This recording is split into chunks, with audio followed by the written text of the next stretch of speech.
students. Once again welcome back to the physics class. Today we are going to discuss the topic is moving coil galvanometer. What is the topic name? Moving coil galvanometer. So today we will discuss about this topic. Okay. So first of all, this moving coil galvanometer is one of the device. This moving coil galvanometer is one of the device like what I have explained about in second chapter, like ammeter, voltmeter, like that. This moving coil galvanometer also, it is one of device. Okay. So what is the use of this moving coil galvanometer? Now we will see. It is a device which is used to measure small currents. It is a device which is used to measure small currents. So by the use of this moving coil galvanometer, we can measure small currents in electric circuits. Okay. So next one. This is the use of this moving coil galvanometer. Okay. So next one, principle. Based on which principle this moving coil galvanometer will be run? Based on which principle this moving coil galvanometer will be work? Okay. So what is the principle? What the principle is?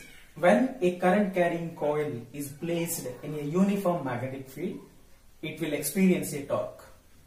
When a current carrying coil placed in a magnetic field, when a current carrying coil placed in a magnetic field, it experiences a torque.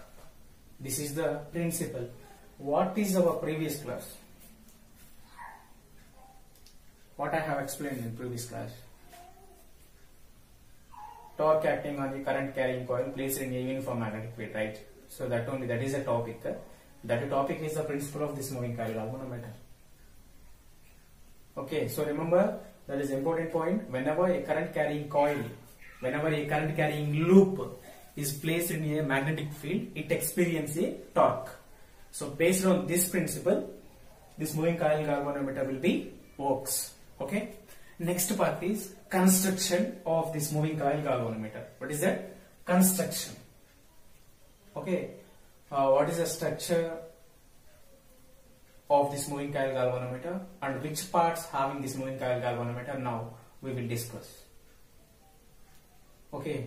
So here the first point is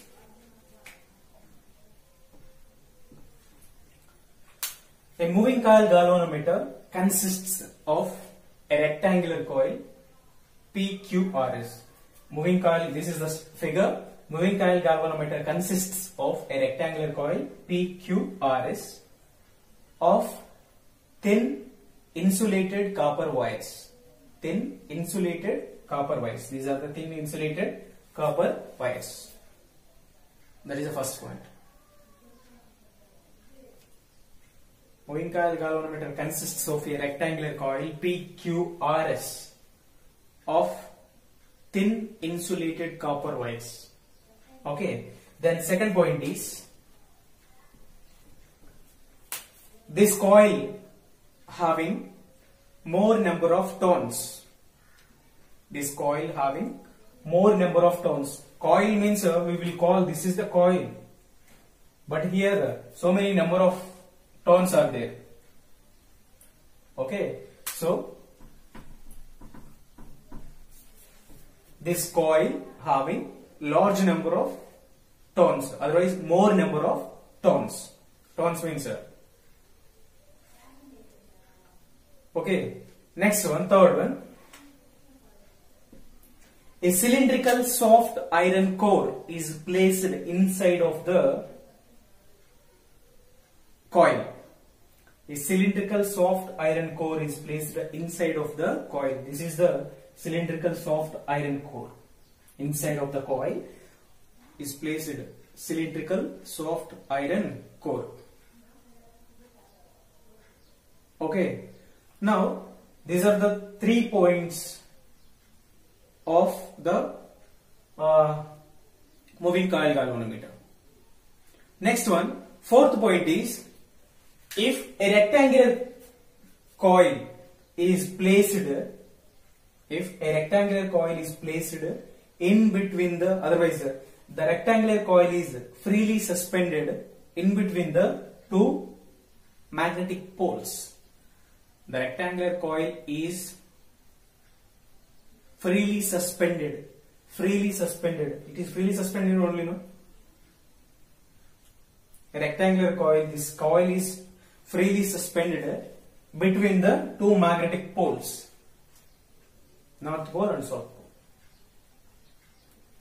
Pole. Okay. Then fifth point is one end of the coil is connected to fine strip. One end of the coil is connected to fine strip.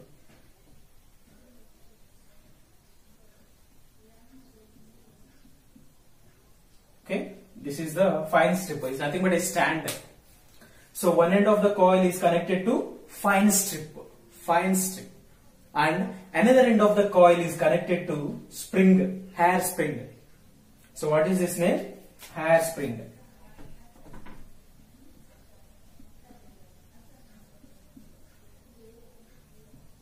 Hair spring.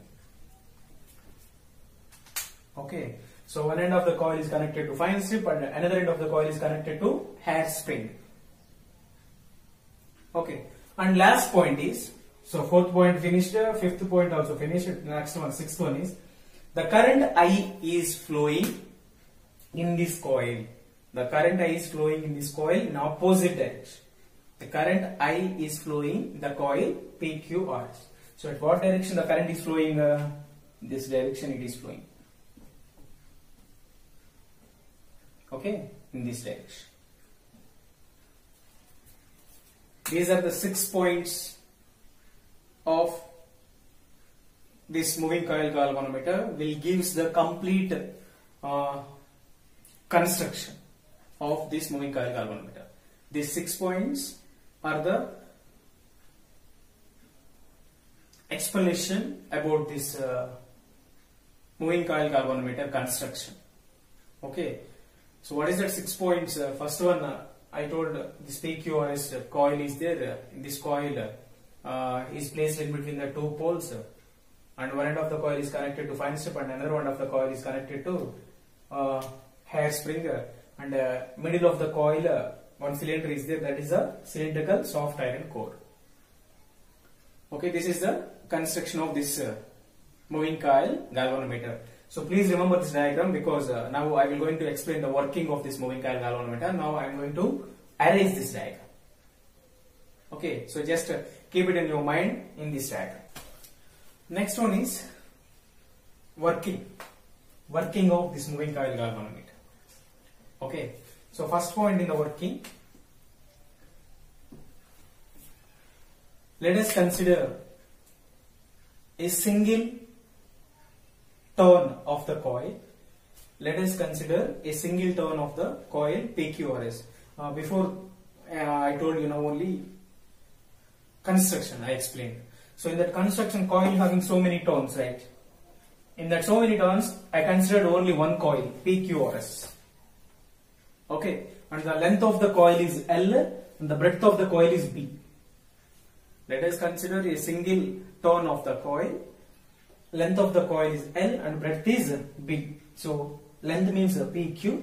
How much it is there? This side also same only. So RS is equal to L there. And QR, PS both are same only. So this is B means this is also B. So PS is equal to QR is equal to B. Okay. Now this is the first point of this working. Okay.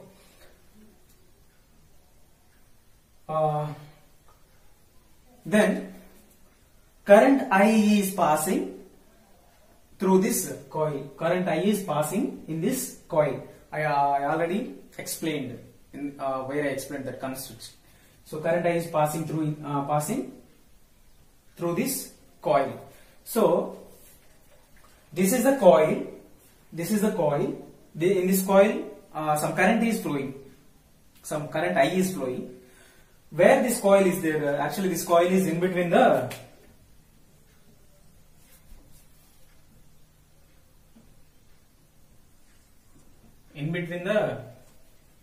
North Pole and South Pole, correct? So So please observe carefully. This is the coil. I have considered only one turn. This is the north pole and this is the south pole. Correct. So what is the direction? This is the north pole and this is the south pole. Means magnetic field at what direction it will create?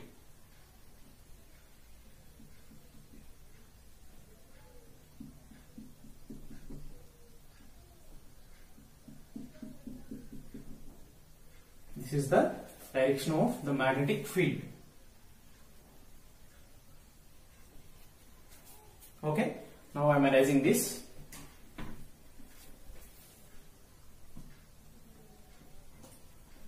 So here, this is the magnetic field direction and current direction is this one. So we already know whenever a current carrying loop placed in a magnetic field, it experiences a torque. I already explained previous topic. Correct. So here also, this is the current carrying loop. This current carrying loop where we placed here magnetic field only, no? So this loop also will experience torque. Okay. So the torque I am going to find like conductor by conductor. Okay. So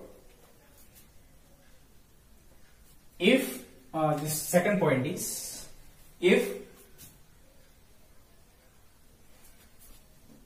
PQ, otherwise if PS and QR are, if PS and QR are parallel to the magnetic field. So what is the direction of the magnetic field? This side. Correct. So what is the direction of the PS? This side. Okay. Then what is the direction of the QR? What is the direction of this current direction? This side. So these all are parallel. Correct. So parallel means what is the angle? T0. Correct. So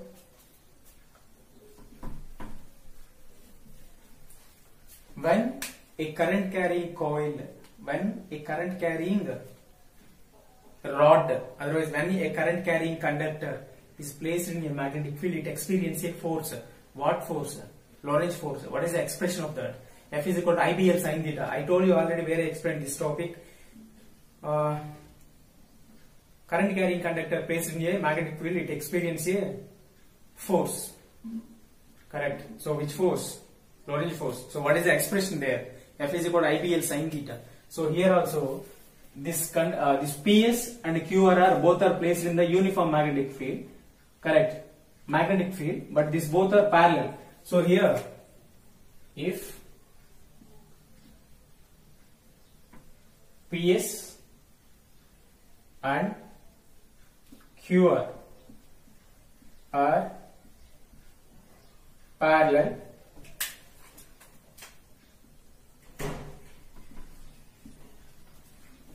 to magnetic field,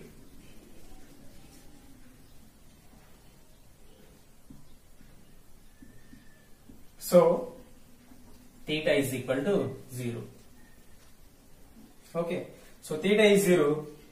What is the expression of the force? F is equal to I BL sin theta. In the place of theta, I can substitute this value, means sin 0, 0. So what is the final expression? Force 0. So force acting on PS and QR are 0. Force acting on this PS and force acting on this QR both are zeros. And next one same, remaining two sides are there, this one and this one, you can find it. So third point, if PQ and RS are perpendicular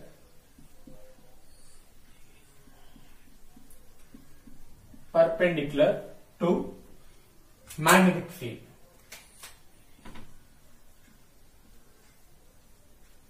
Perpendicular to magnetic field. So theta is equal to 90. Then theta value 90. What is the force expression? F is equal to I BL sin theta. Then theta 90 value, sin 90 how much? 1. So Here you can write F is equal to I B L.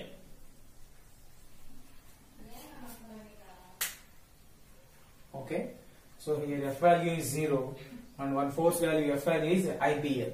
F is equal to IBL. Okay, so force acting on these two sides are 0. You forgot about that. Force acting on this side and this side, what is that? IBL. Now we know the value of the force. What is the direction? How we can find? How we can find the direction of the force based on which rule? Fleming's left hand rule. Okay, so this finger will indicate direction of force. This finger will indicate direction of magnetic field and this finger will indicate direction of current. Correct. So I need to find what is the direction of force acting on this conductor and what is the direction of force acting on in this conductor I have to find.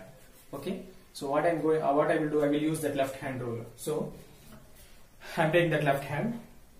What is the direction of the magnetic field? What is the direction of the magnetic field? This direction. What is the direction of the current? Upwards. So what is the force direction? Inside. Direction of the magnetic field, direction of the current, direction of the force. So it is going inside. So I am indicating here. Inside means I am indicating like this. F. And same here also, magnetic field direction is this side, current direction is downside. And what is that? This finger, what direction it is showing? This side. So force direction is this side. That one is going inside and it one is coming outside. So here I am indicating this one, this side. Okay. So here two forces are acting on two rods. One is the RS, one is the PQ. So what is that value? IBL. So here F value, force acting on the PQ and force acting on RS, both are same. Magnitude is same. But direction, one force is going back and one force is moving front. One force is moving back and one force is moving back side. So like this it is moving. So direction is opposite. Direction of the force is opposite, but magnitude is same. Magnitude is same. So magnitude is same, direction is opposite means what we should do? What is the value of the total force? 0. Correct. So the total force acting on the coil is 0. Wait, I already explained you this one, but again I will explain. So total force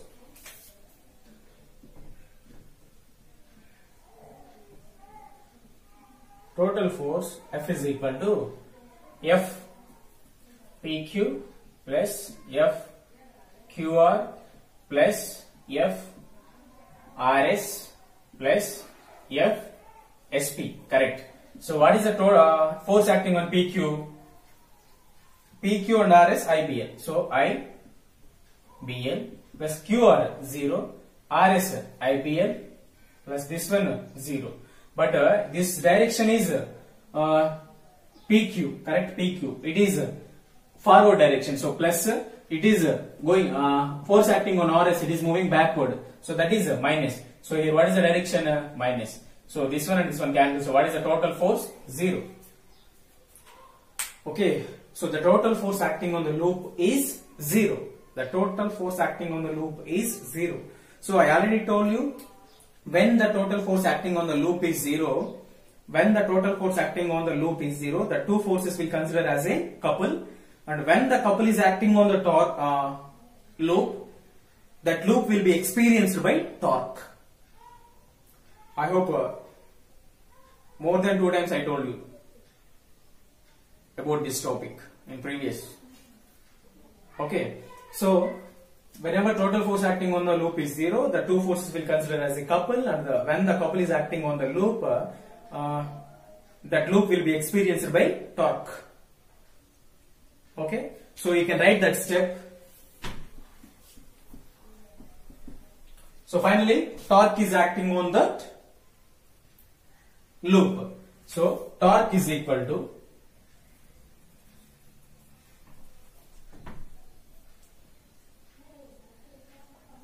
torque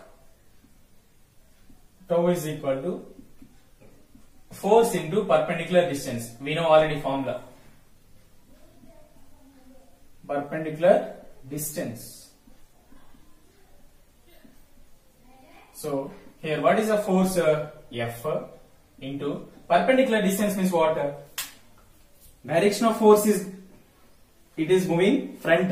Perpendicular means it is moving in this direction. Perpendicular means what? This direction. Force direction is this one. Perpendicular means this direction. So here what is the perpendicular distance? B. Here force is moving in this direction. Force is acting in this direction means what is the perpendicular this direction? So this is the perpendicular distance B. And you know already F value, substitute here. F is equal to IBL. Here B is there. B. So length into breadth. L is the length, B is the breadth. So length into breadth, area. Since length into breadth is equal to area. Okay. IBA. So in our coil having only one turn, otherwise what I have drawn that figure having so many tones, but we consider only one tone. We consider only one turn of the coil, but that coil having number of tones, n number of tones. So what I am doing, coil having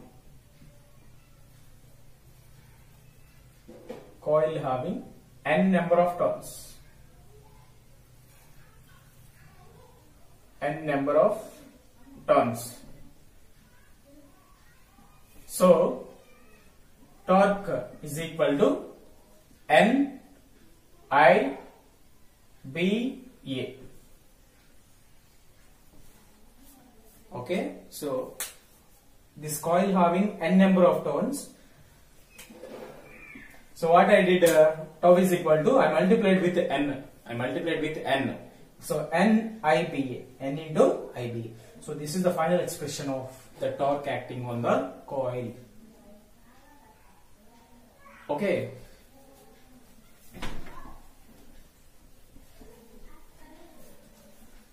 But here, this is not the actual diagram, right? What is the actual diagram?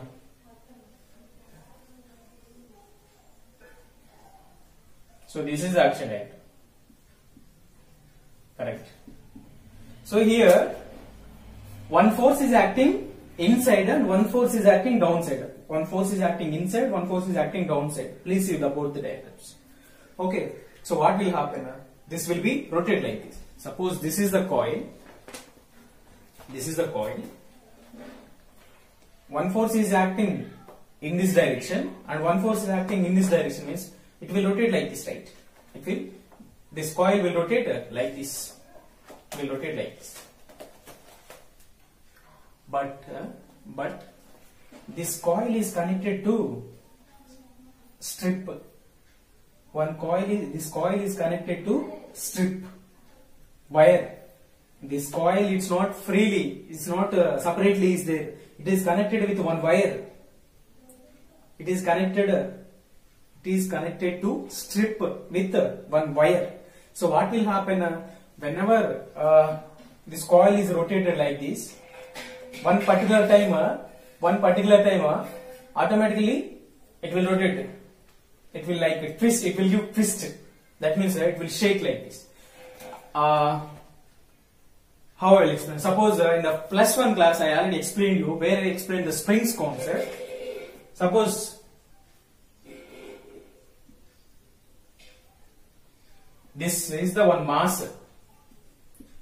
This mass is connected with this spring. So I am applying some force in this direction. So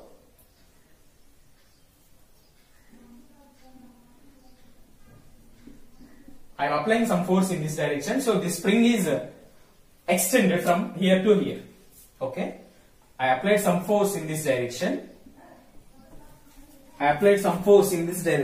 So this mass is, this spring extended, then this mass is reached from here to here. But whenever, even though I am applying force in this direction also, even though I will apply I am applying the force in this direction also. Here is connected with spring. So always this mass is ready to move back. Correct? Always I am applying the force in this direction. Even though always this mass is ready to go back because this mass is connected with spring. Correct? So without our permission, always some force is acting in backward direction. Correct? Some force is acting in backward direction. What is that force name I told there? Restoring force. What is that? Restoring force. Okay.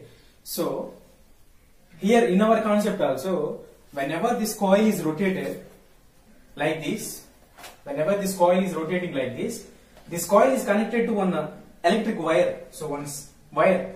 So automatically it is always ready to move back. It is always ready to move back. So that torque we should call as a restoring torque. Here we are calling this force is restoring force. Here we are calling the torque is the restoring torque. Okay, so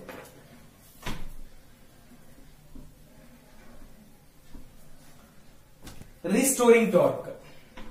What is the restoring force expression? F is directly proportional to X. Correct. F is directly proportional to X. So this will indicate the restoring force. Here also same. So restoring torque means restoring torque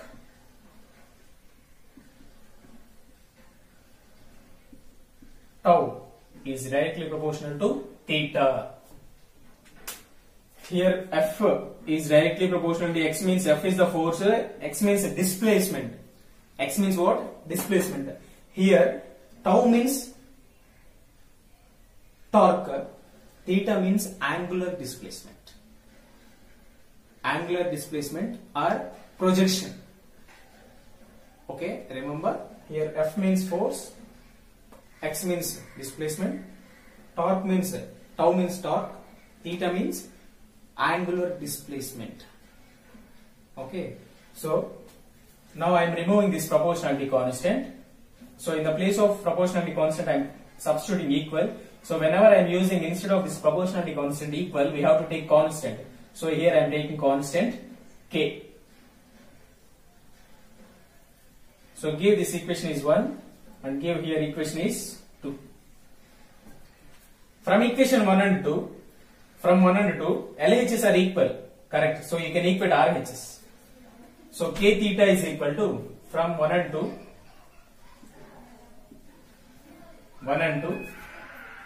K theta is equal to NIBA.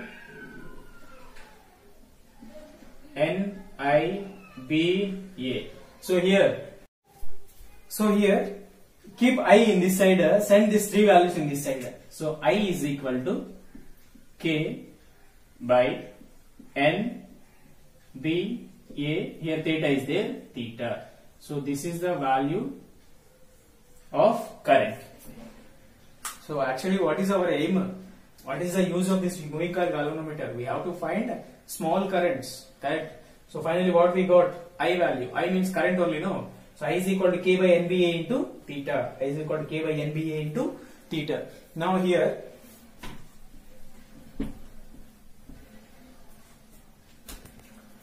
I is equal to, I am writing in the place of this value G theta. You have to stop here means stop it, no problem. But just in place of this value, I am substituting capital G. Capital G means a gravitational constant. Sorry, galvanometer constant.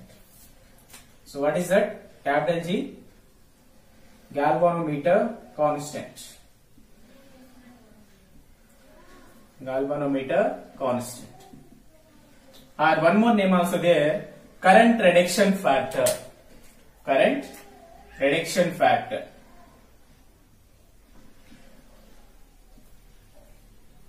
Current reduction factor. These are the two names. So this one means you can easily remember I is equal to G theta. I is equal to G theta. Again, what is the G value? K by NBA. K K by NBA. Remember, it is a very important after classes. So G value how much? K by NBA. K by NBA. Here K is what? Proportionality constant.